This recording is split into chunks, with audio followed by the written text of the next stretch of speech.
afternoon to everyone, and I appreciate having an opportunity to address all of you. Ukraine has the right to be independent, and they have been an independent country since 1991. Russia signed the Budapest Memorandum in 1994 with the United States and Great Britain that guaranteed the territorial integrity and sovereignty of Ukraine. It's the policy of the United States government to continue to support an independent Ukraine and their goals. And we are continuing our effort to enhance their ability to protect themselves. We strongly encourage Russia to stand down and to pursue a resolution through diplomacy. Armed force should always be the last resort.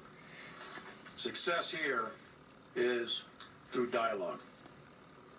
The Russian Federation has amassed upwards, at this time, of over 100,000 ground forces, air forces, naval forces, special forces, cyber, electronic warfare, command and control, logistics, engineers, and other capabilities along the Ukraine border. Ukraine is the second largest country in Europe, with a population of 44 million. It's divided in the middle by the river Dnipro. Prominent terrain includes flat, open plains, and there are abundance of rivers and lakes, and there's a high water table. And when that high water table freezes, it makes it for optimal conditions for cross-country tracked and wheeled vehicle maneuver.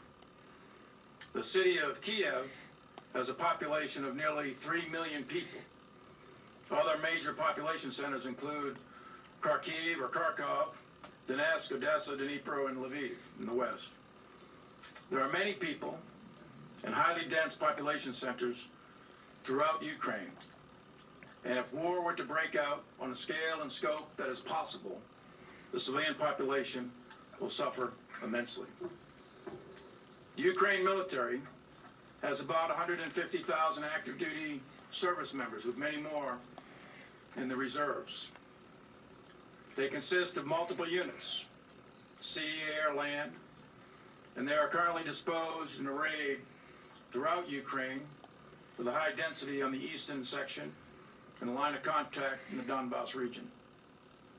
Ukraine has other units, and they maintain artillery, air defense, airfields, bases, depots, and they have a highly regarded territorial force and people's militia. Their combat capabilities have improved since 2014, when Russia annexed illegally Crimea. But they need additional help to defend themselves, especially from an invasion force the size that Russia is currently massing.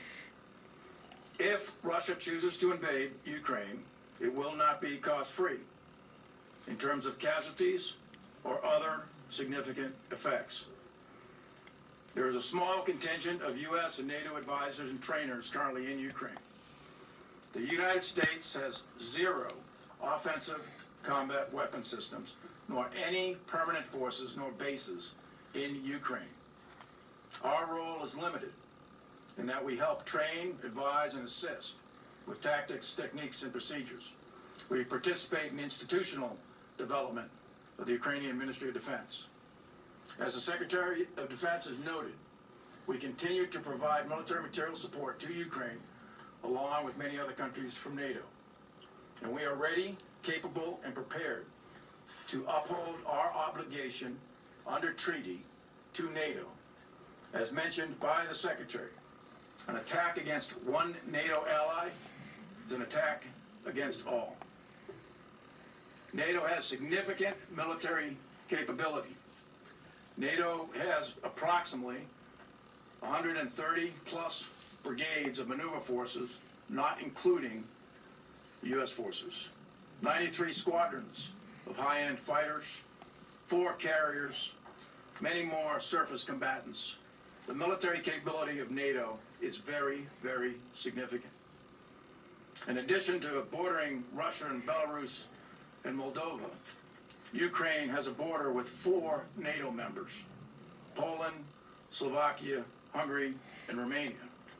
The President and the Secretary of Defense have authorized the United States military to increase our readiness in the event we have to reinforce or assist our NATO allies.